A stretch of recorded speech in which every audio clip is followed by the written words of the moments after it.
Hello everybody and welcome back to World of Warships Legends. My name is Spartan Elite 43 and tonight we are back in the Amagi.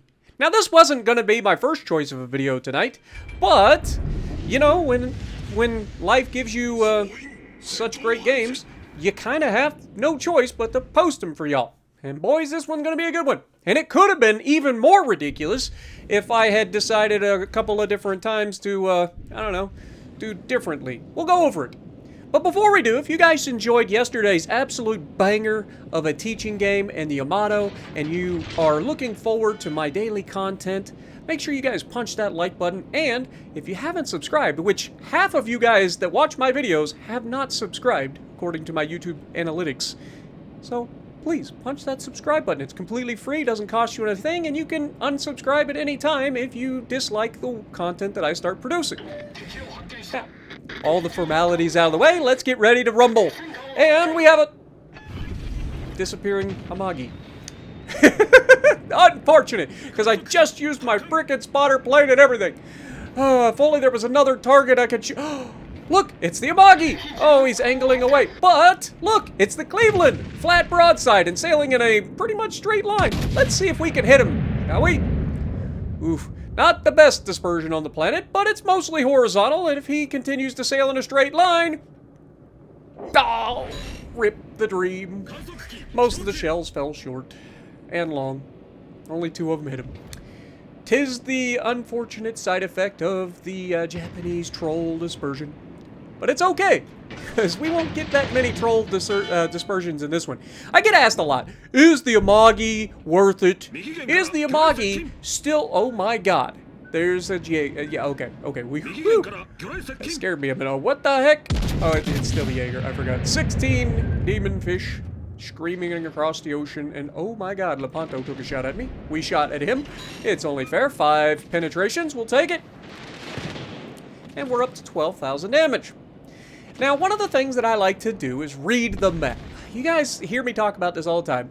I love the Amagi, personally.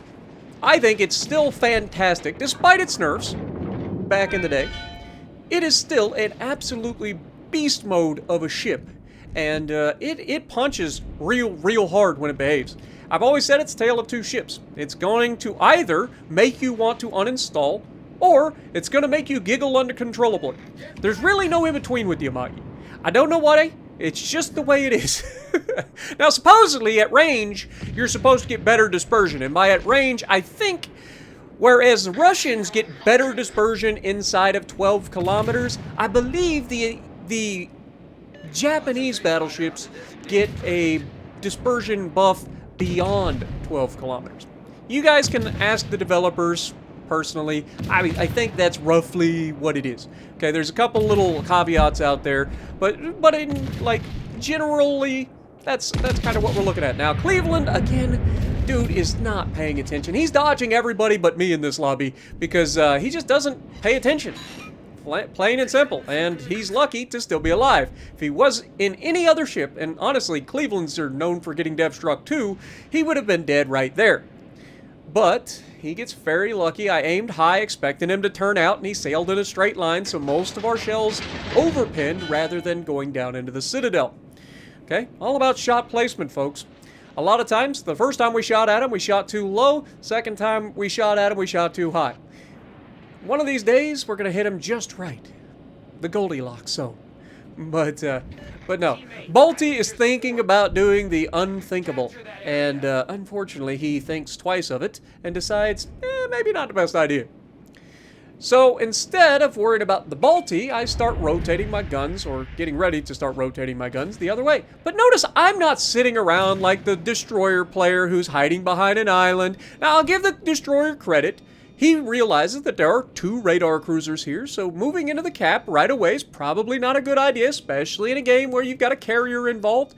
But at the same time, you realize these 2 cruisers aren't really being useful to their team, so maybe it would be okay to move up, use island cover inside the cap to grab the cap. You've got battleships covering you. You got a Kansas back there. You got me. You got whatever that is behind me. I forget what it is. There's an Azuma there as well. Ask me how I know, because we're going to get real acquainted with the Azuma soon enough. but not before picking up a solo cap in a battleship. Why do more people not try to capture bases in this game? It doesn't matter what class you're in, folks. I wouldn't recommend it in carrier, but unless you absolutely have to. There are certainly times where going for the cap in a carrier is absolutely essential. Watch this Cleveland again. Notice how predictable he's been. He turns, he starts to straighten out. We lead him back towards the right because we're expecting, look at that railgun. That's what I'm talking about. Those are the salvos that'll make you just absolutely giggle. Unfortunately, we only hit 3 shells, but still, that Cleveland very low. He's not going to be a problem for our team to take out from here. However, the Lepanto decided to run away from us bravely, and he is now going to face a Kansas. And oh my God, speaking of carriers trying to cap, what the f are you doing? Well, Spartan, you just said there are times. This isn't one of them. Hello, implacable. Wait, oh my God, it's perfect salvo too. That was about as good an accuracy as you're ever gonna see out of this on back-to-back salvos, no less.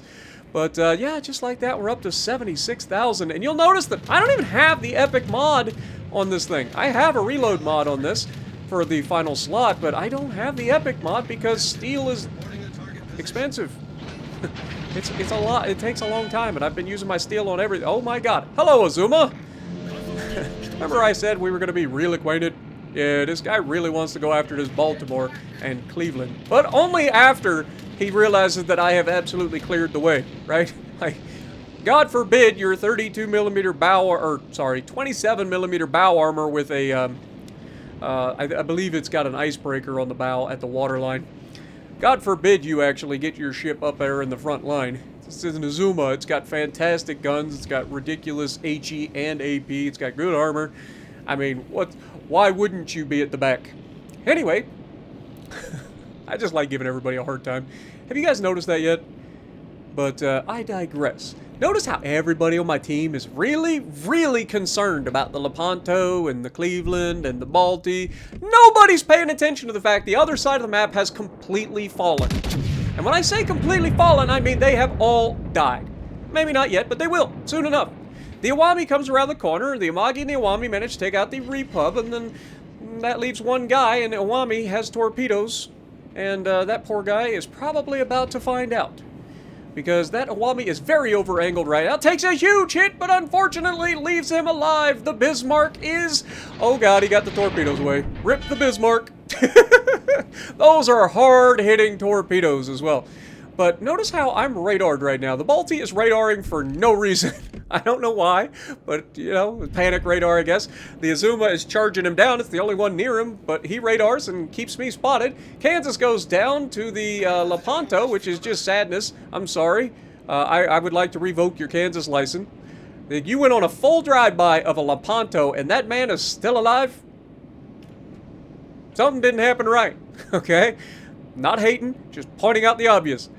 Like, if you're that close in a Kansas to a broadside of an Italian battleship that's not the Cristoforo Colombo, because for whatever reason that thing tends to survive, at least one salvo,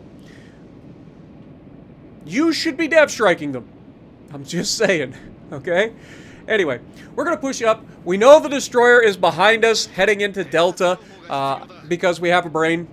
He was out on the far flank not that long ago. He's moving up that right flank. I'm going to put myself in... Oh my God. Hello, Amagi.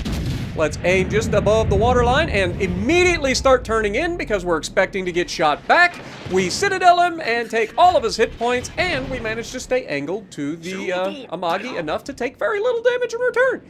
That is the difference between a player who is thinking about what they are doing and a player who is completely unaware of what is around them. Because I'm in a cap and there's nobody spotted, so clearly nobody else exists, despite the fact that there are 5 people still alive in the enemy team, which is my friendly team, right? Like, these are the things that drive me crazy. Now, obviously, he gets another shot over the island. I wasn't expecting that, but I know he's about to pull out. I rushed the gun here, guys. I'm not gonna lie. Hit the island, shells fall short. It's unfortunate. But we're about to get loaded, and despite him disappearing, I mean, he's still in the same spot. Rear turret clears the island, and we get the kill. Now, wonder where the other person could be. Obviously, I'm about to take torpedoes. I'm going to try to turn back towards him. I was expecting him. The destroyer's been in the cap for a little while. But unfortunately, he does catch me with torpedoes. And, yeah, that starts a flood that's going to last the next 30 seconds. Not ideal, but not the worst. Thank God Jaeger torps don't actually hit that hard. But floods do hurt, but we can heal a lot of that back. We still got 2 heals left. Kronstadt, however, is another problem entirely. I don't know exactly where he is, but I'm assuming he's on my left side. We're located, so that means that either the Kronstadt or the Jaeger has twist and track or perceptive, so they know roughly where I'm at. So Kronstadt should, if he's running it, be relatively aware of where I'm at, and surely wouldn't come around the corner completely and utterly, hopelessly, no chance whatsoever of doing anything. Notice how I'm looking directly in the direction that I think the cruiser is, right? I'm pretty confident he helped the Amagi capture that base. Why is that? Because the base didn't really lose all of its progress when I shot the Amagi. Funny how that works. Oh look! The Kronstadt! Who could have seen that coming? I would have never guessed he was in the cap. Where is his guns pointing? Lord have mercy. Like, this man was completely caught off guard by a battleship. That is embarrassing. But it gets worse than that, because not only was he completely caught off guard by a battleship, but he can't even get his guns on target, and he's gonna do the one thing that you should never do in a drive-by. If you fail to get your guns on targets, you never turn into a drive-by. Ever. Turn away. Angle. Do the good because otherwise you end up like this guy. Dead. Why? Because as you turn towards the ship, you are raising your citadel out of the water. Kronstadt actually has a decently low citadel. It's not, I don't think it's completely below water, but it's pretty close to the waterline. But by him turning towards me, he raises that citadel out of the water a little bit, which makes it far easier to hit. The more you know, folks. And do I go off gallivanting around the map to try to chase down the destroyer that may or may not ever get spotted? Does the carrier realize that he's got fighter jets, or fighter planes, floating around his ship right now because there's somebody close enough that the auto fighters activate? Who knows? Clearly, he's completely unaware of where this destroyer is. I already knew. I tried to tell him, but I've been having trouble with my mic tonight because I accidentally pulled the cord out and it hasn't gotten back in all the way yet. But you will see me start to pop up in chat as I kind of let everybody know. Like I ping the map over there for the Azuma to grab the Alpha cap while I grab the Bravo cap. My second solo cap of this match. Plus we had 2 depth strikes and a high caliber with 3 kills. What more could you ask for, folks? Does this answer your question on whether the Amagi is a good ship? Because personally, I love the Amagi, always have. Yes, it can be troll, but so can anything else. But the Amagi, one of the things that I like about the Amagi is it is a very low ship in the water. Which means that a lot of times people will shoot at you and simply hit nothing at all. Or they hit your superstructure and that's about it. Of course, if you're over-angled, you end up like the other Amagi in this match, in which case, bad things happen. But if you don't do that and you angle properly, this thing's pretty nasty. And it's got a little bit of a turtleback armor, so even brawling isn't the worst thing in the world because, I mean, you're not likely to be depth struck. Could happen, but it's not as likely as, say, an Iowa class that gets caught broadside, you know? So, there are plenty of upsides to the Amagi. I still think it's an absolutely fantastic battleship that should be in everybody's repertoire or reservoir or fleet. Let's go fleet. We'll go with fleet. Everybody should own an Amagi. Everybody should own all of the boats and all of the classes because it gives you not only insider information on how to play as the ship, but also when you're going up against these ships, you'll know exactly what you are up against. You know what they're capable of. You know what they're trying to get you to do. And there you can play against it more effectively. Knowledge is power, folks. So arm yourself. Don't go into battle not knowing. 191,000 damage, 3,800 base XP with 3 kills, top of the leaderboard, and an Amagi in 2024. Need I say more? Oh, by the way, this was the first game of the day. What more could you ask for? And if you like what I'm doing, punch the like button, leave a comment below, subscribe to the channel if you haven't already, and as always, I will see you in the next video.